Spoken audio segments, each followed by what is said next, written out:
নমস্কার। আজ 25শে বৈশাখ, কবিগুরু রবীন্দ্রনাথ ঠাকুরের 163তম জন্মদিন।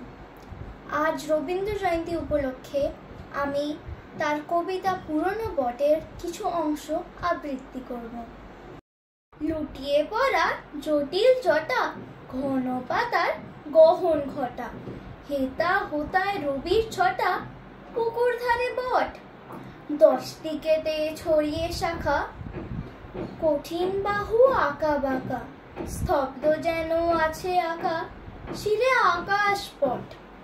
নিশি দিশি দাঁড়িয়ে আছো, মাথায় লয়ে জট, ছোট ছেলেটি মনে কি পড়ে, ওগো প্রাচীন বট। কতই পাখি তোমার শাখে বসে যে চলে গেছে, ছোট ছেলেরে তাদেরই মতো ভুলে কি যেতে আছে।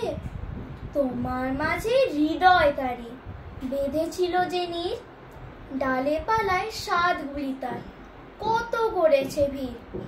মনে হতো তোমার ছায় কতই কি যে আছে, কাদের যেন ঘুম পাড়াতে ঘুঘু ডাকত গাছে। মনে হতো তোমার মাঝে কাদের যেন ঘর, আমি যদি তাদের হতেম কেন হলেম পর। ধন্যবাদ।